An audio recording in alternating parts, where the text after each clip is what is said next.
promo rebate 30% di akun standar dan 10% di akun Sen. Assalamualaikum warahmatullahi wabarakatuh. Selamat datang di channel Efek Jurnal Target. Baik rekan-rekan semua, update penerusan daripada video yang sebelumnya ya. Sebelum masuk ke teknikal, ada EBS rekomendasi broker ya, dan promo rebate 30% di akun standar dan 10% di akun Sen. Silahkan cek di kolom deskripsi ya, khusus untuk edisi menjelang lebaran ini. Kelebihan daripada EBS ini, eksekusinya cepat, termasuk saat volatility tinggi, kita masih tetap bisa entry ataupun exit dengan cepat di market ya, baik deposit ataupun withdrawnya itu hitungan menit. Dan yang paling penting adalah ada fitur free swap. Misalkan diaktifkan untuk fitur tersebut, ketika ada posisi menginap lebih dari 1 hari ataupun 3 hari, bahkan lebih dari seminggu, tentunya tidak akan ada biaya tambahan ya. Dan khusus untuk akun Sen, linknya hanya bisa diakses dengan yang ada di kolom deskripsi. Tanpa link tersebut, akun Sen di EBS tidak akan bisa diakses ya. Selanjutnya dari fundamental, untuk hari ini itu banyak banget bank sentral rilis suku bunga ya. Dan untuk FOMC tadi itu juga menahan suku bunganya, dan pernyataannya itu agak hawkish ya kalau menurut saya. Dan di siang tadi itu dari Bank Swiss juga merilis suku bunga pemangkasan sebesar 25 basis point. Tentunya ini dalam jangka pendeknya Swiss berpotensi melemah terlebih dahulu ya. Kemudian yang barusan rilis ini ada keputusan suku bunga juga dari Inggris tetap, dan press conference-nya nanti kurang lebih ya sekitar 30 menit lagi baru berlangsung. Dan yang terakhir adalah klaim pengangguran awal yang akan dirilis nanti jam setengah 8 malam ya. Jadi langsung masuk aja ke teknikalnya. Untuk indeks dolar sendiri, kenaikan saat ini itu ketahan di resisten pertama weekly yang berada di 103.95. Untuk penurunannya, saat FOMC rilis suku bunga dan menjelang press conference-nya tadi pagi ya, itu kan ketahan ya penurunannya, itu di support ke pertama weekly di sini dan mendadak langsung naik ke atas, dan saat ini itu bermain-main di area resisten pertama weekly ya. Dan untuk sebagai kuncinya malam ini, kalaupun untuk indeks dolar balik lagi ke dorong ke bawah, adalah antisipasi di 10366 sampai dengan 10355. Kunci terdekatnya berada di 10355. Selama daily close-nya masih belum mampu tutup di bawah level area tersebut, waspadai potensial arah atas. Next target selanjutnya masih tetap 103.95, mengingat di level tersebut itu belum ada konfirmasi penutupan harga. Minimal H4-nya kan belum mampu tutup di atasnya 103.95, jadi hati-hati. Dan misalkan untuk malam ini kehilangan level area 104.100 yang akan menjadi next target selanjutnya, sampai dengan besok ada di level area minor 104.200 sampai dengan 104.28. Dari segi time frame kecilnya, kemungkinan potensi penurunan jangka pendek ada, hati-hati di 103.77 terlebih dahulu. Kemudian untuk gold, pergerakan untuk gold saat ini itu juga kecenderungan sih sideways ya, dan kenaikannya kemarin itu juga masih bermain-main di resisten kedua weekly yang berada di area 3046, dan harga ini masih belum mau mengambil level area minor di area 3070 sampai dengan 3085.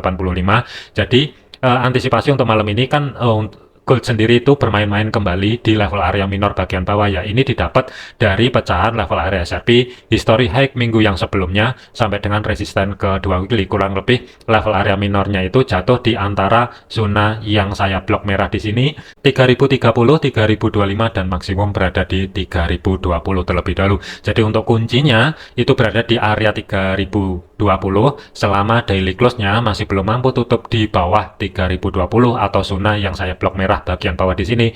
Waspadai, ini bisa aja balik ke atas, tetapi range-nya kemungkinan terbatas. Kalaupun ada kenaikan untuk malam ini, gambaran saya tidak jauh-jauh di antara 3046 terlebih dahulu ya. Tetapi kalaupun gold potensi terkoreksi terlebih dahulu sebelum nanti kedorong ke atas, yang akan menjadi antisipasi potensi untuk koreksinya, hati-hati di antara 3020 dan 3017. Ini juga ringnya mepet, tetapi saya lebih prepare maksimum untuk normal koreksinya 3005 terlebih dahulu. Sebagai level kuncinya hati-hati di 3020 selama harga masih belum mampu bergerak di bawah level area tersebut. Waspadai arah atas, tetapi ringnya terbatas. Kalaupun ada kenaikan, gambaran saya untuk malam ini kemungkinan masih belum jauh-jauh di antara 3046 ya. Jadi waspadai potensi dari segi time frame kecilnya sideways terlebih dahulu. Dan sebagai batasan pantau overnya untuk satu minggu ini, resisten 3 dan 4 memang ada harga di atasnya 3100, tetapi saya tidak antisipasi ke sana. Maksimum sampai dengan menjelang penutupan besok pantau di kisaran 3070 dan 3085. Cuman sih agak sedikit berat, terkecuali daily close-nya nanti mampu tutup di atasnya 3040 baru ada potensi besok peluangnya adalah ke 3070. Selama daily close-nya nanti belum mampu bergerak di atasnya 3046, waspadai potensial terkoreksi ke bawah terlebih dahulu. Kesimpulannya, untuk gold, zona pantau bagian atas malam ini sampai dengan besok lepas dari 3046, 3070, dan 3085. Tetapi kalau misalkan dia terkoreksi ke bawah terlebih dahulu, sebagai kuncinya berada di 3020, baru ada potensi koreksi area 3005. Maksimum gambaran saya masih tetap berada di atasnya 2984 ya. Jadi hati-hati potensi sideways untuk malam ini. Selanjutnya adalah untuk Bitcoin. Pergerakan untuk Bitcoin, penurunannya kemarin ketahan di pivot dan harga langsung kedorong ke atas dan masih belum mampu mencapai level area resisten kedua weekly ya. Antisipasi di video yang sebelumnya, misalkan Bitcoin lanjut kedorong ke atas, areanya adalah 88.200-an dan posisi harga saat ini itu kurang lebihnya untuk high terdekat itu berada di kisaran 87.500 dan saat ini bermain-main di history high di minggu yang sebelumnya. Sebagai level kunci untuk Bitcoin berada di 84.000. Selama harga masih belum mampu bergerak di bawah level area tersebut, tetap waspadai arah resisten 2 weekly 88.200. Tetapi kalau misalkan kehilangan 84.000, kemungkinan kalaupun ada penurunan, ringnya pun terbatas, tidak jauh-jauh di 82.100-an. Selanjutnya adalah untuk GBP USD. Barusan rilis suku bunga, tetap ya tidak ada pemangkasan ataupun kenaikan. Untuk saat ini sih kecenderungan masih sideways berlanjut. Antisipasinya, misalkan ini nanti tetap berlanjut untuk sideways-nya, batasan pantau atas areanya di 1.3004 sampai dengan 1.3016. Dan bagian bawah itu berada di kisaran level area zona tengah atau sebagai pivot antara 1.2925 sampai dengan 1.2940. Posisi harga saat ini itu balik lagi di zona yang saya blok hijau sebagai level kunci terdekatnya berada di 1.2988. Selama minimal H4-nya belum mampu tutup di atas level area tersebut, saya lebih prepare persiapan untuk cari ancang-ancang setup sell dengan targetnya di zona tengah atau sebagai pivot weekly. Tetapi kalau misalkan nanti H4-nya ternyata mampu body candle-nya tutup di atas level area tersebut, kemungkinan malam ini kalaupun ada kenaikan tidak jauh-jauh di zona yang saya blok merah di sini ya. Jadi kesimpulannya untuk GBP USD saya lebih prepare cari ancang-ancang setup sell terlebih dahulu, tetapi akan saya pantau kurang lebih antara 1 sampai dengan 3 jam ke depan mampu atau tidak bergerak di atasnya 1.2988. Misalkan tidak mampu, kemungkinan akan saya manfaatkan terlebih dahulu untuk cari ancang-ancang setup sell dengan target maksimumnya berada di 1.2925. Kemudian untuk Euro USD, pergerakan untuk USD dari harga tengah kemarin di pivotnya, harga ini kan terkoreksi ke atas tetapi ketahan di level area minornya yang berada di 1.0912 ya, kurang lebih ada di sini, dan mendadak drop secara signifikan untuk harga ini mendekati level area support pertama weekly. Jadi untuk Euro USD saya lebih prepare antisipasinya adalah terkoreksi dulu ke bawah yang akan menjadi next target selanjutnya bagian bawah kurang lebih masih belum jauh-jauh di antara 1.0828 sampai dengan 1.0804 terlebih dahulu ya. Tetapi kalau untuk jangka pendeknya nanti ataupun malam ini ada kenaikan lebih lanjut, pantau di antara 1.0876, maksimum adalah di 1.0894. Selama harga tidak mampu bergerak di atas zona tengah atau sebagai pivotnya, hati-hati waspadai arah bawah terlebih dahulu 1.0828 dan maksimum sementara berada di 1.0804 ya. Ada kecenderungan bisa aja ini pelan-pelan ngerambat ke bawah atau dia terkoreksi dulu dari segi time frame kecilnya mendekati zona tengah atau sebagai pivot baru lanjut ke dorong ke bawah, dan sebagai penentunya berada di history low minggu yang sebelumnya 1.0804. Kalau misalkan kehilangan level area tersebut baru nanti arah support 2 weekly, tetapi kalau misalkan bertahan bisa aja ini nanti balik ke atas menuju zona tengah atau sebagai pivot ya. Untuk kesimpulannya Euro USD, batasan pantaunya malam ini sampai dengan besok, sementara bagian atas ada dua level area 1.0876 dan 1.0894. Kalaupun dia kedorong ke bawah, kemungkinan pantau di antara 1.0828 dan 1.0804. Selanjutnya adalah untuk AUD USD. Pergerakan untuk AUD USD ekstrim kedorong ke bawah. Untuk kenaikan kemarin itu ketahan di resisten kedua weekly ya. Di kiri di sini kan juga ada zona supply dan mendadak drop secara signifikan.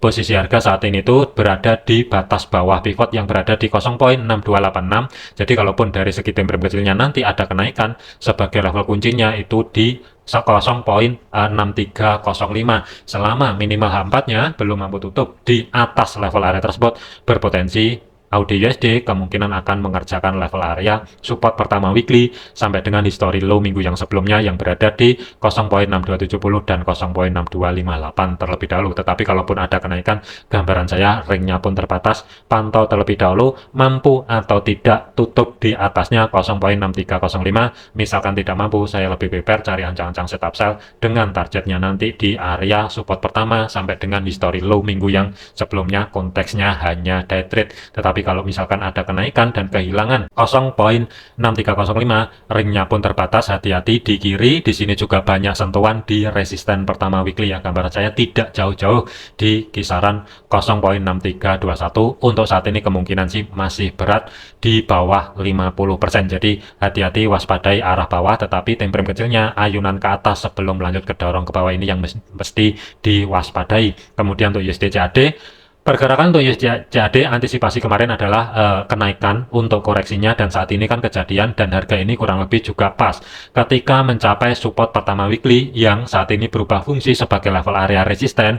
Ini kan juga ada reaksi. Kalau menurut saya lebih prepare nanti misalkan dari segi time frame kecilnya ada penurunan lebih lanjut, sebagai level kuncinya berada di 1.4351. Selama tidak kehilangan level area tersebut, antisipasi minggu ini akan lanjut ke zona tengah atau sebagai pivot weekly. Ada harga 1.4415 dan 1.4436 terlebih dahulu. Jadi untuk kunci penurunannya USD CAD berada di 1.4351.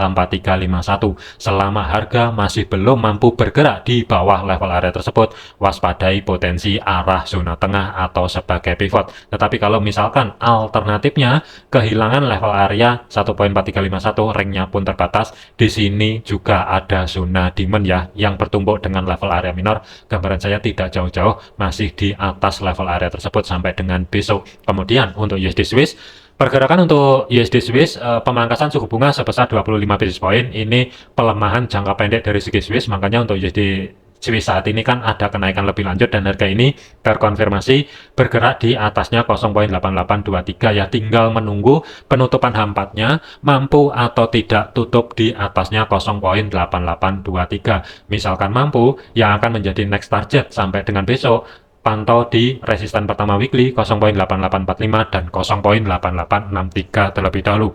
Kalaupun dari segi time frame kecilnya ada koreksi, untuk malam ini gambaran saya tidak jauh-jauh di antara dua level area 0.88100 dan 0.8796 ya. Kunci penurunan untuk minggu ini itu berada di batas bawah pivot. Jadi selama harga belum mampu bergerak kembali di bawahnya batas bawah pivot, waspadai potensi arah atas atau potensi ayunan dulu ke bawah sebelum mengerjakan level area resisten sampai dengan history high di minggu yang sebelumnya. Selanjutnya adalah untuk USD Yen.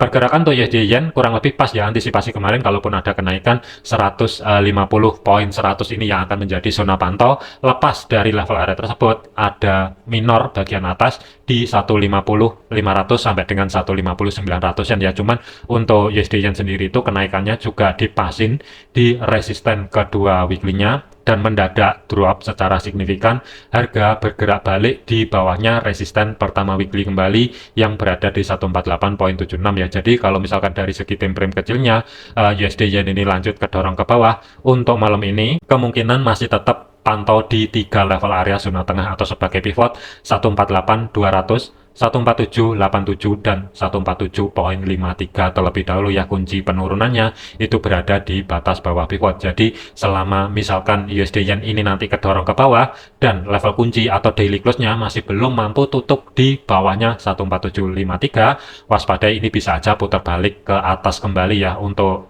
jangka pendeknya dikarenakan harga ini kelihatan banget di batas atas pivotnya yang berada di 148.200 ini kan kelihatan banget untuk reaksinya. Jadi mudah-mudahan sih dari segi time frame kecilnya masih ada kesempatan harga sedikit kedorong ke bawah, cari ancang-ancang setup buy yang misalkan digunakan untuk referensi pembelian di antara dua level area 14787 dan 148.200-an, di mana ada konfirmasi pembalikan arah bisa masuk ke di antara level area tersebut, dan sebagai TP-nya balik lagi ke resisten kedua weekly ya. Kalau misalkan saya gambar untuk planningnya, saya lebih prepare cari untuk ancang-ancang setup buy sedekat mungkin di batas atas pivotnya, misalkan belum dapat. Cuman kalau untuk rekan-rekan yang sudah dapat ya nggak masalah, tetapi dari segi jarak untuk stop lossnya saya lebih prepare sedikit di bawahnya 14753, ruang gerak sekitar 85 pip, tetapi dari segi TP-nya saya lebih prepare sedikit di bawahnya resisten kedua weekly, ruang gerak sekitar 175 pip.